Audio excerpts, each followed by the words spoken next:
Hey, what's up, everyone? Happy Tuesday. I hope everybody's having a wonderful day. And I hope everybody is getting through all of this heavy energy that the blood moon has brought into your life at this time.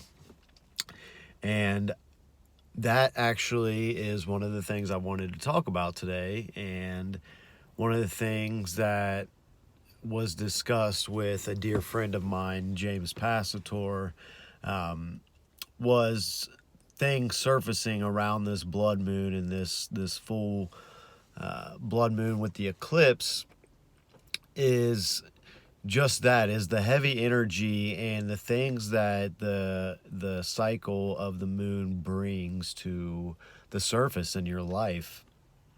And this particular full moon, it brought a lot of heavy energy and surfaced some things that I needed to work on within myself and within my home. And, I'm really grateful for a dear brother of mine and someone that I know that holds such a beautiful space for self-reflection. And his name is James, and I'm sure you've heard me allude to him during my other videos, but he really has shown me that even with the purest of intentions, sometimes your actions can create negative ripples in the energetic field of human beings. And I won't get into the specifics of said incident, but it was really a big ego check for me, and it makes so much sense. But it was an ego check for me in the sense that I always preach that if you have pure intentions, you can't go wrong. Or if you have pure intentions, then others' reaction isn't your burden to carry. And I found that to be true in cases of trying to speak your truth to get yourself to a happy place. But on the other hand, in the duality that we know on this earth, that is absolutely not the case when you are in a happy place and you consider yourself somebody that holds space for others and you're not just trying to find your own space. And these actions, when you're in a happy place and your ego has made you think that you are in control and that you are, free of wrongdoing with just the act of pure intention alone, couldn't be any more inaccurate. And I say that in a sense for when you start to hold space for others and start to do things such as make videos, that ripple goes out to the masses, and not everybody is in the same place. So to say that pure intended things will always be received well is just ignorant. And that is one big thing that I have learned with this new moon coming and the full moon and all the heavy energy that surfaced in my life. And I am grateful for James for always checking my ego at the next big turn in my life. And today I wanted to talk about the difference between love and attachment. And with love, we have really attachment has disguised itself as love. And to me, when you are in love, it is selfless, but also to me, in order to be truly in love, you have to be truly whole yourself. And only when you're truly whole with yourself and you love self unconditionally can you extend that to others. With attachment, attachment is clinging on to something to fill a void, if you will, or to, yeah, to fill a void within self that you think somebody else is going to have this to offer to you one way or another, in one shape or another. And it's so easy to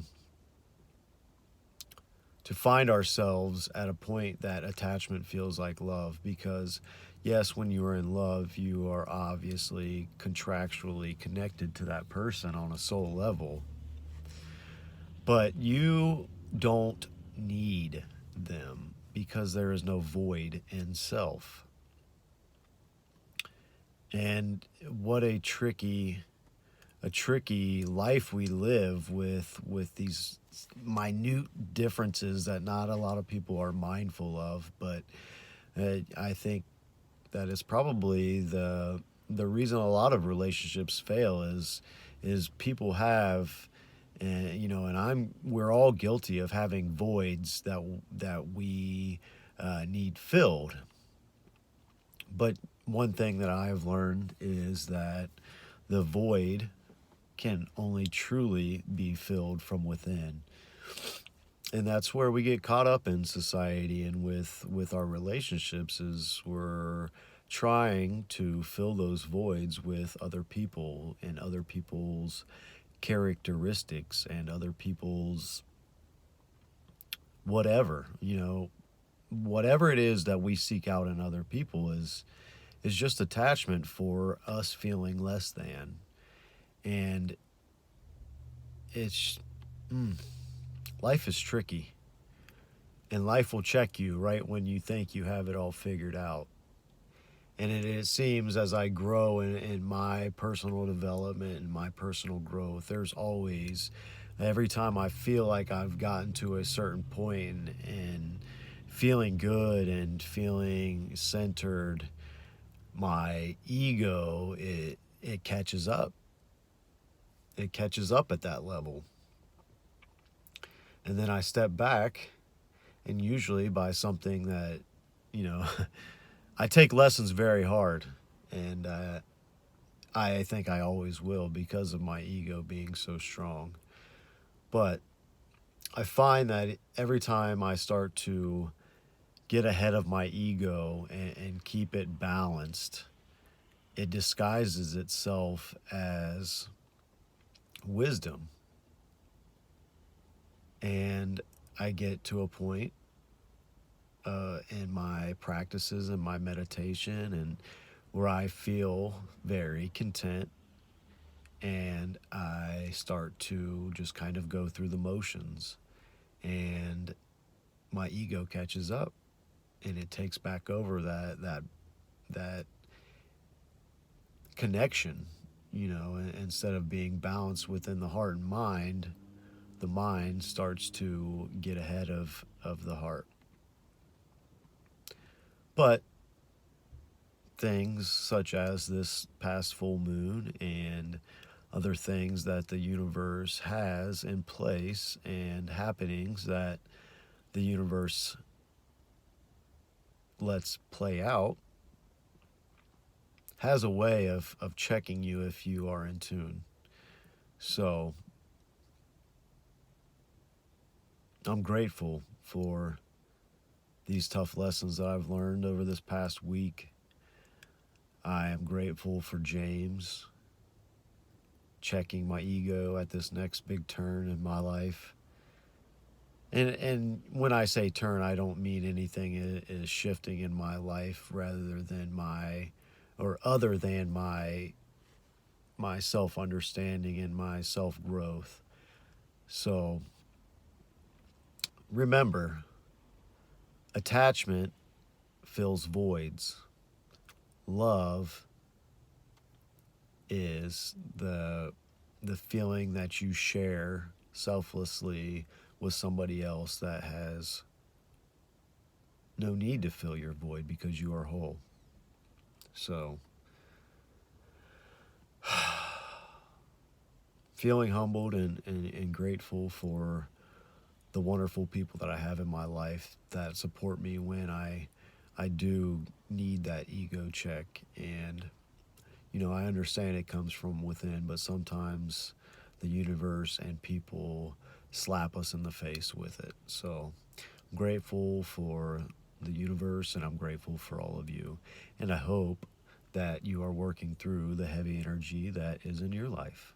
So have a wonderful Tuesday. I will see you guys tomorrow.